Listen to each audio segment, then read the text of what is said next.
छत्रपती शिवाजी महाराज की जय. जय भवानी जय शिवाजी व हर हर महादेवच्या जय जयकाराने आसमंत दुमदुमला आहे. राज्यासह जगभर चैतन्यमय आणि उत्साहवर्धक वातावरणात छत्रपती शिवाजी महाराज यांची जयंती साजरी करण्यात येत आहे. प्रसिद्ध अभिनेता रितेश विलासराव देशमुख याने छत्रपती शिवाजी महाराजांचे जन्मस्थळ असलेल्या शिवनेरी किल्ल्यावर उपस्थित राहत शिवरायांना वंदन केलं. तसेच बाल शिवाजीच्या रूपातील लहान मुलगा दिसताच रितेश नतमस्तक झालेला सुद्धा पाहायला मिळाला.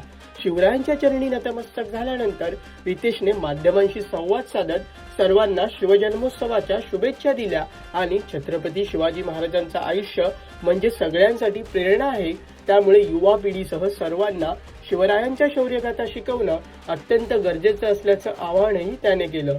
सर्वप्रथम सर्व शिवभक्तांना, शिवप्रेमींना आज शिवजन्मोत्सवाच्या हार्दिक शुभेच्छा. आज एक आपल्यासारख्या भक्तांसाठी प्रेरणाचा दिवस आहे आणि आजच्या दिवसात आपल्याला अशी प्रेरणा मिळते की आपल्याला जे काही काम आपल्याला करायचे आहेत ते परिपूर्ण व्हावे, अशाच सगळ्यांना शुभेच्छा देतो.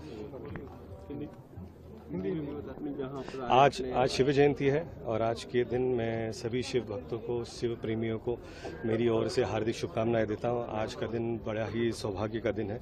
आज के दिन हमारे छत्रपति शिवाजी महाराज का जन्म हुआ था और उनकी कीर्ति और उनका शौर्य ये सभी लोगों को पता है और इतने वर्षों के बाद भी वो हमें नई ऊर्जा देते, नई प्रेरणा देते. यही प्रेरणा सभी को प्राप्त हो, यही मैं आकांक्षा और शुभेच्छा देता हूँ.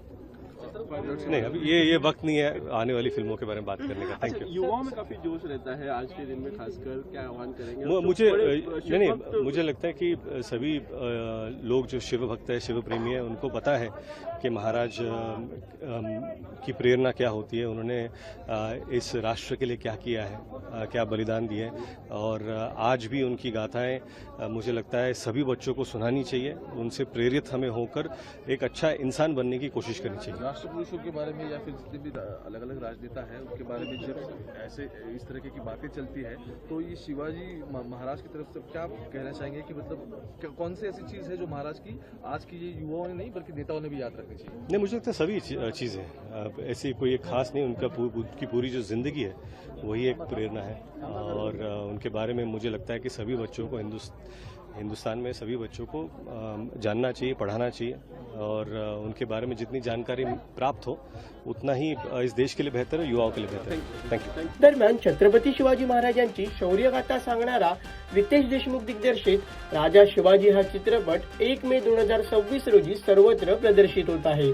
विशेष बाब म्हणजे मराठीसह हिंदी चित्रपटसृष्टीतील दिग्गज कलाकारांचा समावेश असलेल्या राजा शिवाजी चित्रपटाबाबत प्रेक्षकांमध्ये उत्सुकता असून हा चित्रपट मराठीसह हिंदी, तेलुगू, तमिळ, कन्नड आणि मल्याळम भाषेतही प्रदर्शित होणार आहे. प्रेक्षको, हा व्हिडिओ तुम्हाला कसा वाटला हे आम्हाला कमेंट करून नक्की कळवा आणि मनोरंजन क्षेत्रातील महत्त्वाच्या घडामोडी जाणून घेण्यासाठी लोकमत फिल्मीला सबस्क्राईब करायला विसरू नका. पाहत रहा लोकमत फिल्मी.